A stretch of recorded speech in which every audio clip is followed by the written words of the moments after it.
Hello! Magandang araw po sa inyong lahat. Ayan, once again, nandito na naman tayo para magbigay ng kaalaman. Ayan, sa mga nagtatanong at sa mga hindi rin nagtatanong. Siyempre, kasi marami din ang nahihiyang magtanong. Pero,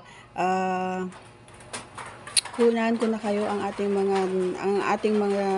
mga pinag-usapan dito mga idol ay para lamang po sa may mga bukasang kaisipan at may malawak na pang-unawa. So ang ating pag-usapan ngayon mga idol ay kung nagawa na ba natin yung na kahit na ang gamit lang natin ay ito at hindi doon. Ayan, nagagawa ko ba daw na matulungan or natutulungan ko ba daw ang aking mahal na matapos. Yun ang ating pag-uusapan ngayong araw na ito. Actually, hindi na bago ito na tanong, no? Marami na nagtanong nito sa akin, pero parang ngayon ko lang ito nasagot. May mga pagkakataon talaga na ito yung gamit natin. Bagkus may mga dahilan, ayan, kung bakit. Unang-una, yung halimbawa nagkaroon ka, 'di ba? Halimbawa nagkaroon tayo ng hindi inaasahan at syempre biglang naisipan ng aking katuwang na or na nakaramdam ng aking katuwang ng yon na gusto niya. So, tinutulungan ko siya sa pamamagitan ng gamit nito. At syempre, bago ko ginagawa yon, syempre, sinisigurado ko na malinis, clean ang kanyang tea habang pinoproseso natin yung bagay na yon kasi nga hindi naman maganda sa side ko kung hindi naman clean, di ba? So kailangan malinis pa rin ito. Pangalawa, may mga pagkakataon na ako din yung may gusto, hindi lang siya. Oo, ako yung kusa, kumbaga na gumagawa ng kusa na pumupunta or gumagawa nun para siguro para sa side ko, para maiparamdam natin or maiparamdam ko sa kanya na kaya ko. Kaya nga ng iba, bakit hindi ko kaya, 'di ba?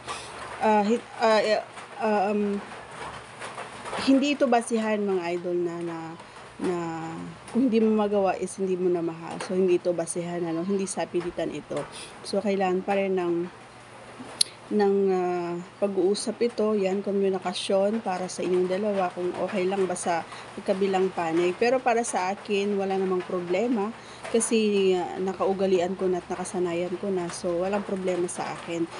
So ang tanong niya is na nagagawa ko pa daw or natutulungan ko ba daw para mayaro matapos siya. Yes po, yes, nangyayari talaga yon na hindi namin ginagamit si e-cook. Bagkus ang ginagamit lang natin ay ito para matapos, and then sabay ko na yung tanong kung saan nga ba daw ang init, grabe, saan nga ba daw nailalagay, dito ba mismo or saan ba daw. So depende kung saan siya inabutan, minsan dito, pero syempre hindi ko nilalagay sa loob. Syempre dito lang sa almost dito lang, ganyan. Minsan doon din minsan, pero hindi syempre pupunta doon sa sa loob. Syempre doon lang sa labas niya or minsan sa likod, ganoon.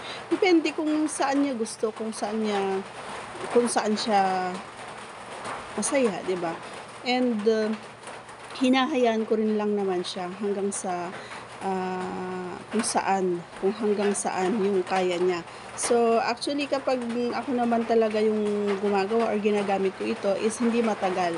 Kasi nga 'di ba laging sinasabi na basic lang para sa akin yun. Kayang-kaya ko. Kahit ilang minuto lang yan, kayang-kaya natin. Pero depende rin siguro, 'di ba? So iba-iba naman yung mga kakayanan ng mga kalalakihan, di ba? Hindi para parehas. Yung iba matagal, yung iba mabilis. So, para sa side ko, mabilis lang naman siya. Kaya, hindi ibig sabihin na sobrang galing ko na. So, talagang nakasanayan ko na rin na talagang mabilis lang siguro siya, and yun, parang fair lang sa akin yun kasi nga para hindi naman din ako mahirapan, yun. So, yung tanong mo nasagot ko naman na siguro yes, oo. Natutulungan ko siya, and yun. Sana may natutunan ka at sana nagustuhan mo ang aking kasagutan. Maraming salamat. Ayan, thank you so much. God bless everyone. See you on our next vlog. Bye!